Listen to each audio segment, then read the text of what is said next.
Hi everyone, welcome to way to women walk. నేను మీ అనుష సత్పతి. చూస్తున్నారు కదండి, మేము ఇప్పుడు ఇంకొక స్పెషల్ ప్లేస్కి వెళ్ళిపోతున్నాము. అదన్నీ ఏంటంటారంటే మత్స్యావతారంలో ఉన్న లక్ష్మీ నరసింహస్వామి భువనగిరిలో వెంకటాపురం అనే గ్రామంలో కొలువై ఉన్నారు.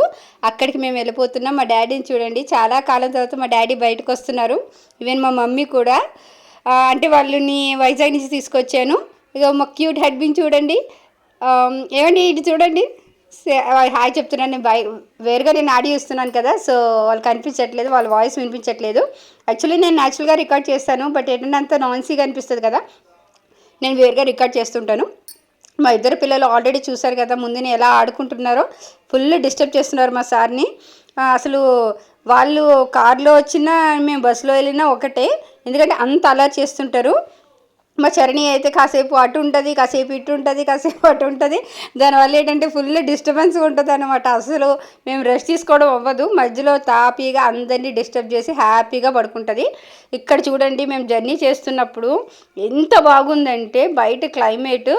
యాక్చువల్లీ కొంచెం ఎండలోనే వెళ్ళాము, ఎందుకంటే మేము మధ్యాహ్నం లంచ్ చేసి బయలుదేరామన్నమాట. అంటే ఈవినింగ్ అయితే కొంచెం మంచిగా చూడొచ్చు కదా, ఎర్లీ మార్నింగ్ బయలుదేరామంటే కొంచెం ఇబ్బంది అవుతుంది కదా. ఇగో చూడండి, ఎంట్రన్స్లో మత్స్యావతారం అంటే మత్స్యాలే అక్కడ లక్ష్మీ నరసింహస్వామి రూపంలో ఉంటారన్నమాట. అక్కడ కోనేడుతోనే స్వామికి స్నానం చేయిస్తారు, అదే తీర్థం అన్నమాట. దాని గురించి చాలా విశిష్టత ఉంది, అక్కడ పూజారి నాకు చెప్పారు. అవన్నీ కూడా నేను మీకు క్లియర్గా చెప్తాను. చూసారు కదా, ఎంట్రన్స్ అవుతున్నాము. స్వామివారి అంటే ఎంట్రన్స్ అన్నమాట. సో వెళ్తున్నాం, కానీ చూసారు కదా ఎదురుగా పెద్ద పెద్ద కొండలు ఉన్నాయి, అవన్నీ పైకి ఎక్కాలన్నమాట. చూస్తే చాలా, అంటే ఎందుకో కానీ ఈ టెంపుల్కి అంత పెద్ద ఆదరణ కూడా లేదండి. ఇంత ఫేమస్ టెంపుల్, ఇంత పురాతనమైన టెంపుల్, ఇంత పైన ఎంత అంటే చాలా బాగుంది.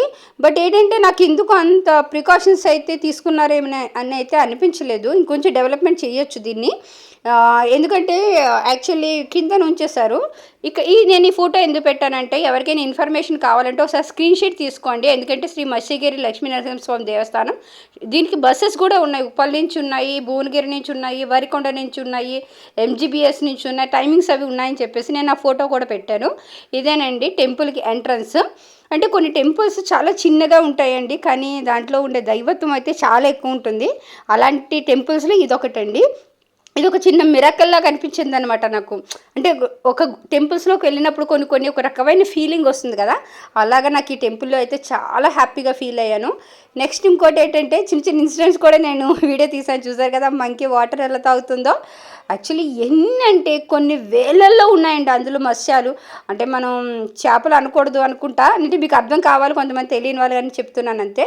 ఆ మత్స్యాలు ఎంత అంటే ఇలా, యాక్చువల్లీ ఏదైనా కొంచెం రైస్ అవి తింటాయట కొంచెం. ఇప్పుడు జస్ట్ ఇవి పాలు పెరుగుకే పైకి వచ్చేస్తున్నాయి. అంటే నార్మల్గా నాకు తెలిసి ఏ ఫిషెస్ పాలు అవి తాగవు కదా, అన్నీ వాటర్లోనే ఉంటాయి కాబట్టి పాలు అవి తాగవు ఫిష్. కానీ ఇవి పాలు తాగుతున్నాయి, పెరుగు తాగుతున్నాయి, అవే తాగుతాయట అవి. లేదంటే కొంచెం రైస్ తింటాయట, లేదంటే బియ్యం తింటాయట. బియ్యం కూడా ఇప్పుడు ఎక్కువ తింటలేదంట. అంటే నాకు అక్కడ మాకు పూజారి గారు చెప్పారు, దానికి ప్రసాదంగా ఇవే పెట్టండి అంటే నేను పాల ప్యాకెట్లు పెరుగు ప్యాకెట్లు తీసుకొని వెళ్ళాం. చూడండి ఎంత పెద్దగా ఉందంటే, అవి ఇలా నోరు తెరిచి, ఒక పాము నోరు తెరిచి పాలు తాగుతున్నట్టే తాగుతున్నాయి. మేమైతే చాలా చాలా హ్యాపీగా ఫీల్ అయ్యాం అనమాట.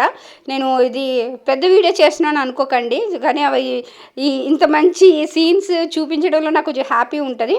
కొంచెం వాటర్ కూడా అంత క్లీన్గా లేదు కాబట్టి మీకు అంత ఫిషెస్ అంత క్లియర్గా కనబడపోవచ్చు. సారీ, నేను అనిషాస్ ఫిషెస్ అంటున్నాను. యాక్చువల్లీ అవి ఏంటంటే మత్స్యాలు అన్నమాట. అంటే అక్కడ లక్ష్మీ నరసింహస్వామి ఆ రూపంలోనే వెలిసారు కదా. యాక్చువల్లీ అక్కడ మత్స్యాలని చూస్తే దీంట్లో ఉన్న స్పెషాలిటీ ఏంటంటే, ప్రతి మత్స్యం మీద నామం ఆకారం ఉంటుందండి. మధ్యకి ఇలా గీత ఉంటే అటు ఇటు కొంచెం ఎత్తుగా ఉంటుంది. మీరు కొంచెం క్లియర్గా చూస్తే మధ్యలో నేను ఒక పిక్ పెట్టాను, అది కొంచెం క్లియర్గా మా హస్బెండ్ ఫోన్లోంచి తీసి పెట్టాను. ఆ పిక్ వచ్చి మీకు లాస్ట్లో వస్తే చూడండి, క్లియర్గా మీకు ఆ మత్స్యం మీద ఉండే నామాలు క్లియర్గా కనిపిస్తాయి. చూసారు కదా, ఏదైనా వేస్తుంటే అన్నీ ఎంత ఎక్కువగా వస్తున్నాయి. ఫస్ట్లో ఒక పాము కూడా వచ్చింది, మీరు ఒకసారి అబ్జర్వ్ చేయకపోతే కొంచెం ఇంకొంచెం ముందుకు వెళ్ళి స్కిప్ చేసి చూడండి. స్కిప్ చేయకుండా ముందుకు వెళ్ళి ఇంకొంచెం చూడండి, మధ్యలో పాము కూడా వచ్చింది స్టార్టింగే. ఆ మత్స్యాలు చూస్తుంటే రియల్గా చూసిన వాళ్ళకైతే చాలా ఎగ్జైటింగ్గా ఉంటుందండి. తప్పకుండా అందరూ వెళ్ళండి. భువనగిరి దగ్గర వెంకటాపురం దగ్గర ఉన్నదండి మత్స్యావతార శ్రీ లక్ష్మీ నరసింహస్వామి. చాలా ఫేమస్ టెంపుల్. అదో రకమైన డివోషనల్ ఫీలింగ్. నెక్స్ట్ పూజారి గారు మాకు ఏం చెప్పారంటే, ఈ తీర్థాన్ని ఎవరైనా హెల్త్ ఇష్యూ ఉన్న వాళ్ళు తాగినట్లయితే వాళ్ళకున్న హెల్త్ ఇష్యూస్ కూడా క్లియర్ అవుతాయట. యాక్చువల్లీ నేను మా డాడీని తీసుకోవాల్సిన మెయిన్ కారణం కూడా అదే అనమాట. మా డాడీకి రీసెంట్గా ఒక 4 months బ్యాక్ పెరాలసిస్ స్ట్రోక్లా వచ్చింది, బ్రెయిన్ స్ట్రోక్ వచ్చి. సో దానివల్ల కొంచెం కాళ్ళు చేతులు ప్రాబ్లం అయినాయి. సో అందుకని చెప్పేసి మా డాడీని నేను తీసుకువెళ్ళాను. చూశారు కదా, చాలా హైట్ ఉంది, పైకి ఎక్కి మరీ మేము వెళ్ళి డేర్ చేసాము. చూసారు ఇక్కడ నేను ఒకసారి నేను పిక్ పెట్టాను చూడండి, అది ఎంత క్లియర్గా కనిపిస్తుందంటే క్లియర్గా నామం కనిపిస్తుంది. అందుకే దీని కొంచెం డ్యూరేషన్ కూడా ఎక్కువ పెట్టాను పిక్. ఇది స్వామివారి గర్భగుడిలో ఉన్న పిక్ అన్నమాట. యాక్చువల్లీ నేను రియల్గా అయితే పిక్ పెట్టలేదు, దీన్ని గూగుల్లో తీసి పెట్టాను నేను రియల్గా. ఎందుకంటే ఎప్పుడైనా ఏదైనా స్పెషల్ టెంపుల్స్కి వెళ్ళినప్పుడు దేవుళ్ళు ఫొటోస్ తీయకూడదండి, ఎందుకంటే వాళ్ళ అలంకారం మనం తీసుకున్నట్టమాట. సో ఇది టెంపుల్ పైన ఇంకొక వేరే గుడి ఉంది, అందులో కూడా మేము అలా నేను దూరం నుంచి ఒక వీడియోలా తీశాను. మూలవిరాట్ ఫోటో అయితే నేను తీయలేదండి, నేను గూగుల్లో తీసిన ఫోటోనే పెట్టాను. ఎందుకంటే సేమ్ పిక్నే. బట్ ఏంటంటే నాకు అది పిక్ తీయడం అన్న కూడా నాకు కొంచెం భయం అనమాట. ఎందుకంటే భయం అనకూడదు, స్వామివారి అలంకారం మనం తీసుకున్నట్టేనట మనం పిక్ తీసినప్పుడు, అందుకే నేను తీయలేదు. ఆ తర్వాత అక్కడ ఒక ఆంజనేయ స్వామి ఉన్నారు. లాస్ట్లో మేము అందరం మంచిగా పిక్స్ దిగామండి, చాలా బాగుంది. మా చరణి అయితే బాగా ఫుల్ ఎంజాయ్ చేసింది. మా ఋషిబాబు అయితే కొంచెంగా చూసారా ముఖం మార్చాడు, ఎందుకంటే వాడికి ఇంకా పాలు పెరుగు ప్యాకెట్లు ఇమ్మంటున్నాడు, ఫిషెస్కి వేస్తాడట, అది సారీ మత్స్యవాళ్ళకి వేస్తాడట. మా చరణి అయితే బాగా ఎంజాయ్ చేసింది. మా మమ్మీ డాడీ కూడా, మా డాడీ చాలా రోజుల తర్వాత బయటకు వచ్చారు కదా, చాలా హ్యాపీగా ఎంజాయ్ చేశారు.